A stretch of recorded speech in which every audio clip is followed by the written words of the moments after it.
चक्षुरुन्मिलितं येन तस्मै श्रीगुरुवे नमः। श्रीचैतन्यमनोभीष्टं स्थापितं येन भूतले स्वयं रूपा कदा मह्यं ददाति स्वपदान्तिकम्।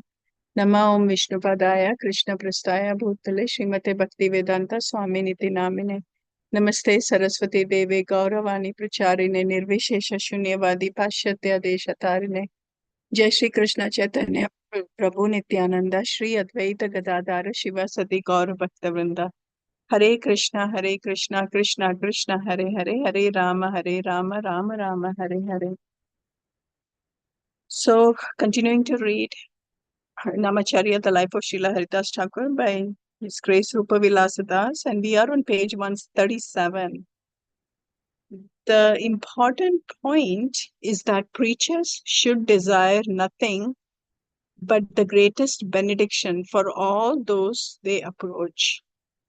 If the preachers of Krishna consciousness can intensify their prayers and entreaties to the Lord that He award the supreme benediction of love of God to all those they approach, this will do inestimable good to all the inmates of the material universe. In 1935, in Dhaka, Srila Bhaktisiddhanta Saraswati Thakur stated, "To transform the adverse desires of the jivas is the supreme duty of the most merciful. To rescue one person from the stronghold of Mahamaya is an act of superb benevolence, far superior to opening innumerable hospitals." Srila Saraswati Thakur also movingly stated at that time, "I wish that every selfless, tender-hearted person of Gaudiya Mat will be prepared to shed 200 gallons of blood for the nourishment of the spiritual corpus of every individual of this world."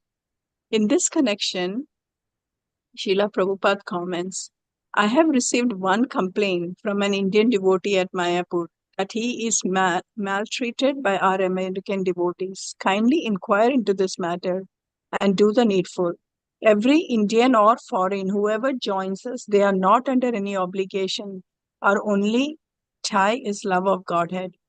It should be our definite policy that nobody is ill-treated that he may go away.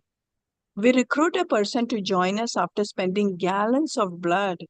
Everyone comes from Reformation. You cannot expect everyone to be perfect. Rather, it is our duty to make everyone perfect as far as possible. So we shall be very much cautious and careful in this connection." The townspeople, seeing the intention of the saintly pair to attempt the deliverance of Jagai and Madai, tried to stop them, warning them that the brothers had killed brahmanas and cows in the past. However, Nityananda Prabhu and Haridas Thakur joyfully approached the sinful brothers and loudly announced the order of the Lord. "Say Krishna, worship Krishna and chant the name of Krishna. Krishna is your mother, Krishna is your father, and Krishna is your life and wealth. Krishna has incarnated for your benefit. Therefore, give up all sinful activities and worship Krishna." Srila Bhaktisiddhanta Saraswati Thakur comments at length on the ontological position of Vishnu Tattva, Jiva Tattva, etc. in the purport to the above verses. But in a portion of such remarks, he explains the behavior of Nityananda Prabhu and Haridas Thakur. Having received the direct order of Mahaprabhu, Jagadguru Sri Nityananda and Jagadguru Thakur Haridas, as specific manifestation of Jagadguru, preached the topics of Krishna's munificent incarnation to the people of the world. Knowing themselves as not different from participants in Krishna's pastimes, Sri Baladev, Nityananda Prabhu, the original source of the Vishnu Tattva and chief of all devotees, and Namacharya Adi Guru Brahma, the chief of all devotees, Haridas Thakur, vigorously concealed this fact from unfortunate persons while revealing real knowledge during the manifested pastimes of the covered incarnation of Lord Chaitanya. On hearing this loud declaration by Haridas Thakur and Nityananda Prabhu, the two brothers turned their heads, their eyes reddening with anger, and began to run towards the merciful Vaishnavas with evil intent. They shouted for Nityananda Prabhu and Haridas Thakur to stop, as the preachers quickly took to their heels. The townspeople engaged in reassuring each other that they had warned the foolhardy preachers and the atheists, smugly though thought that justice was being served. As the devotees were running away, being pursued by the animalistic and vicious brothers, the preachers laughed and joked about their own situation. Vrindavan Das Thakur refers to their exchanges as blissful quarrels. Even though Jagai and Madai were quite fat, they still ran very quickly and seemed about to overtake the preachers. Haridas remarked, I cannot go further. Why did I knowingly come with the restless person, Nityananda Prabhu? Krishna just saved me from the wrath of the Yavanas, and now today I will lose my life due to your mischievous nature. Nityananda Prabhu protested Haridas Thakur's allegation, saying that it was due to the restless nature of Lord Chaitanya, who gives difficult orders like a king, which was the cause of the difficulty. If we disobey his order, we will be ruined. And if we follow his order, this is the result. You do not admit your Lord's fault. Although we spoke to them, you accuse me of being at fault. This humorous statement, stemming from deep love for Lord Chaitanya and manifested as a joking complaint, embodies simultaneously some of the fears, doubts, humiliations, embarrassment, etc., that the modern day preacher regularly experience. Some neophyte preachers only like to give lectures to large receptive audiences. However, advanced preachers are prepared to undergo considerable difficulties and adversities in planning, strategizing, and executing their programs for fulfilling the mission of Lord Chaitanya. We have only to look at the adversities faced by Srila Prabhupada in the first years of preaching in America as vivid evidence of his painstaking and revolutionary efforts. The preachers ran towards the Lord's house, and the drunken louds following them became confused and rolled on the ground, intoxicated with wine. Being intoxicated, they began to push and shove one another, seeing that they were no longer pursued. Haridas Thakur and Nityananda Prabhu felt pacified, and embracing one another and laughing, they went to see Vishwambara to give him report.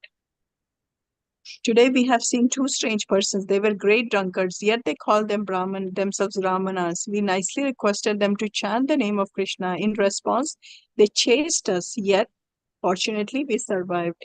Okay, I'm just going to stop here. There were two important points while reading that came to my mind. The first one is where Srila Prabhupada, the point was given, right, about how Lord Nityananda and Haridas Thakur are trying to be merciful to Jagai and Madai. So Jagai and Madai's background, right, really like sinful background, all of it.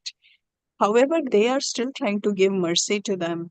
So that is where Srila Prabhupada was mentioning in the beginning that we have to be very careful, like even in today's world, right? Like whoever comes to Krishna consciousness, everybody may have different backgrounds. We don't know what all everyone's background is, but just based on the past experiences or their past things, we should not be judging anybody, because once anybody comes to Krishna consciousness, we are basically starting the process.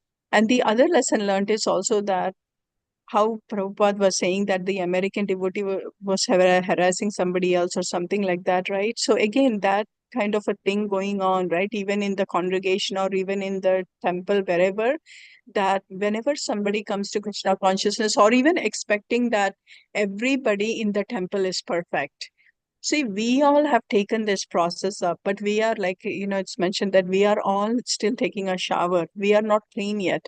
There are so many past sinful things or past impressions, samskaras that we have carried along with us throughout the lifetime. And it's not easy to get rid of everything so quickly.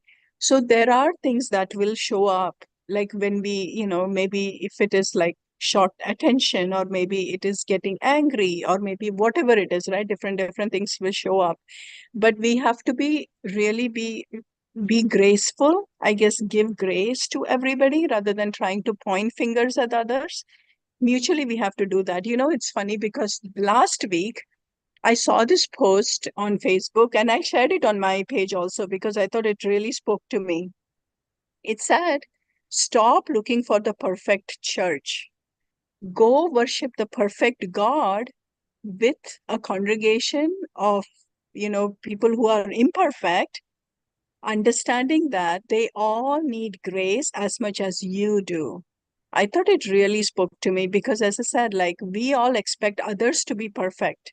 How perfect are we? We always have those imperfections and it shows up in different ways. But as long as we can have that grace with ourselves and also grace with other, that's a very important factor to remember.